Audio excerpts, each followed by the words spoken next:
According to the CDC, 43 million Americans have some sort of substance abuse disorder. In 2022, drug overdoses killed 110,000 people.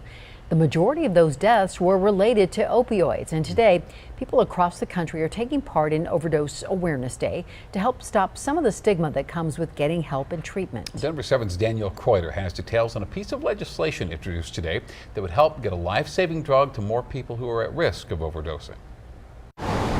Advocates across the country hoping for change when it comes to overdose deaths. This is a public health emergency that demands a public health approach. So doubling down on the worst ideas of the drug war, which are incarceration and criminalization, has never worked, and that will only increase overdose deaths. Since 2022, nearly 1,800 Coloradans have died of a drug overdose. Sorry.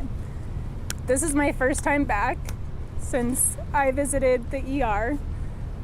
And some of you had to tell me that my mom might not make it. Standing outside the hospital that saved her mom's life, U.S. Representative Brittany Pedersen shared her story. My mom hurt her back like so many people.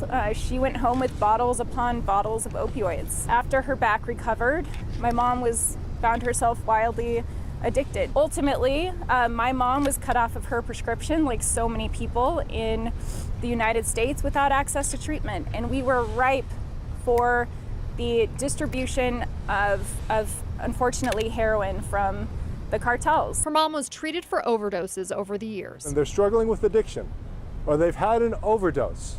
The last thing that we want is for them to go out into the community, have another overdose, and to die.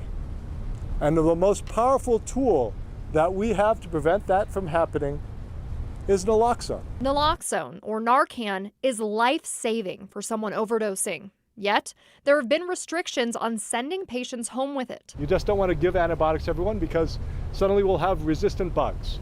Or let's say chemotherapy drugs. Sure, we should tightly regulate those.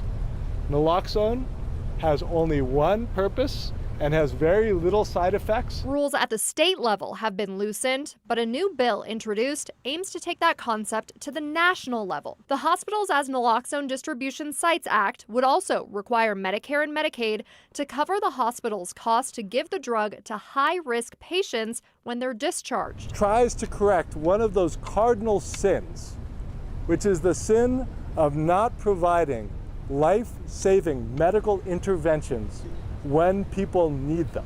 I'm Danielle Kreuter, Denver 7. The final language of this bill is expected to be finished by Monday, and Congresswoman Pedersen says she's hopeful this will get bipartisan support. And looking closer now, the drug used to reverse opioid overdose is expected in retail stores and online as soon as next week. Beginning September 5th, Narcan will be sold in stores and online at Rite Aid, Walmart, and